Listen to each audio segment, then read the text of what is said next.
I'm gonna read Ozymandias by Percy Bysshe Shelley. Think of this as Garrison Keillor's Writer's Almanac, except I'm not a fucking creepazoid. I always liked the Romantics a lot. One of the heavy themes in Romanticism is seeing the works of man being reclaimed by nature. The Romantics would look at tree roots that were slowly pushing over an old Roman wall, and they'd consider man's impermanence. The impenetrable ramparts of Western Europe's greatest empire, now being toppled by a big-ass oak tree. This is kind of the whole point of Ozymandias, right? Impermanence of power. Like many of the Romantics, I'm also an overeducated, chubby white guy who likes to take a walk every once in a while. Though I'm not nearly as good at writing about it as those guys, but I digress. I particularly love a good nighttime beach walk. When I stand on the beach at night, I always think about ancient humans, Homo erecti even, looking out at the stars over that vast ocean and thinking, yo, we got this. I once visited an abandoned beach house in Fort Morgan, Alabama. This beach house was built at great expense by the state for Governor George Wallace back in the day. Then it got heavily wrecked by Hurricane Danny in 1997. By the time I got to it, the windows were all boarded up, the doors had been kicked open by teenagers, and the whole thing was full of sand. We just walked in. There was no one there to stop us. Wallace had been down in the red clay for a decade at that point. We were trespassing inside the house of one of America's biggest villains, and he couldn't say shit. I am George Wallace. Look upon my state-funded beach house, ye mighty in despair. Fuck you, George. We went inside and had beers in the living room. The Romantics were obsessed with this concept of English philosophy called the sublime. I think the definition's gone through the wash a dozen times, through Immanuel Kant and a bunch of others, but I've always heard it described as that simultaneous rush of emotion that comes over a person when they behold something that is both beautiful and horrifying. Kind of like standing on the beach, thinking about that ancient, rolling, inky black sea that I mentioned earlier.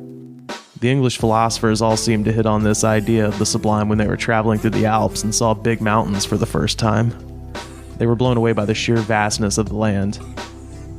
Then they'd see something like a huge storm pass over the Dolomites and into the valley where they were standing, and they'd run away, leaving a trail of daddy's money in their wake. As much as I love literature, I love history more, and I view the central lesson of history as falling very neatly into that sublime category. It is simultaneously beautiful and horrifying when you look up, staggered in the shadow of that mountain of everything that came before, and suddenly you realize that people are pretty much the same, and we pretty much always have been. You want to talk about a thought that's simultaneously beautiful and terrifying? That one's a summer thunderstorm in Alabama.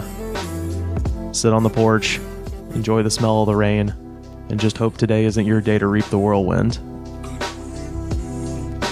By the way, I heard Alabama's most recent ex-governor siphoned off $2 million of the state's BP oil spill relief money to fix up that beach house for himself.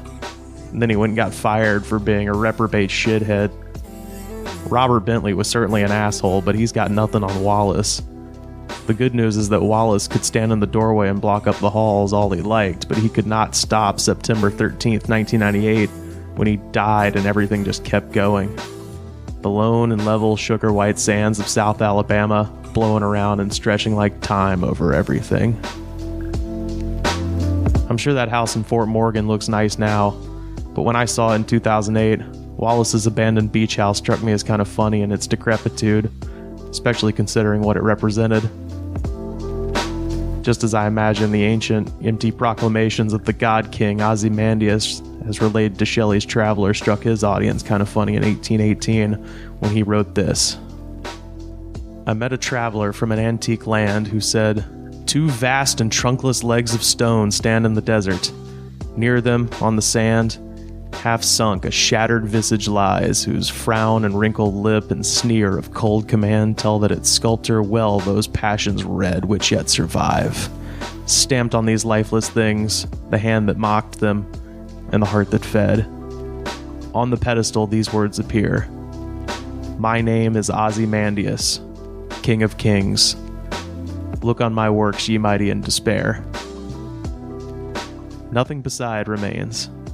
Round the decay of that colossal wreck, boundless and bare, the lone and level sands stretch far away. Or, as Groucho Marx said, Time wounds, all heals.